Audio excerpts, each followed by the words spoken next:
ભારતીય ઓલિમ્પિક સંઘ આઈઓએ આજે તેની વિશેષ સામાન્ય સભા એસડીએમમાં 2030 કોમનવેલ્થ ગેમ્સની યજમાની માટે ભારતના પ્રસ્તાવને ઔપચારિક રીતે મંજૂરી આપી છે. આ સાથે જ ભારત હવે સત્તાવાર રીતે આ ગેમ્સની યજમાનીની રેસમાં સામેલ થઈ ગયું છે. ભારતે આ ગેમ્સ માટે એક્સપ્રેશન ઓફ ઇન્ટરેસ્ટ પહેલાથી જ સબમિટ કરી દીધું છે, જેમાં અમદાવાદને યજમાન શહેર તરીકે પ્રસ્તાવિત કરવામાં આવ્યું.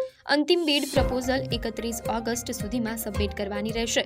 કેનેડાએ રેસમાંથી ખસી જતા ભારતની યજમાનીની તકો વધી ગઈ છે. કોમનવેલ્થ સ્પોર્ટ્સની એક ટીમ, જેનું નેતૃત્વ ડાયરેક્ટર ઓફ ગેમ્સ ડેરન હોલ કરી રહ્યા હતા, તાજેતરમાં અમદાવાદની મુલાકાત લઈ સ્થળો અને ગુજરાત સરકારના અધિકારીઓ સાથે બેઠક કરી હતી. આ મહિનાના અંતમાં વધુ એક મોટું પ્રતિનિધિ મંડળ પણ મૂલ્યાંકન માટે આવવાની શક્યતા છે.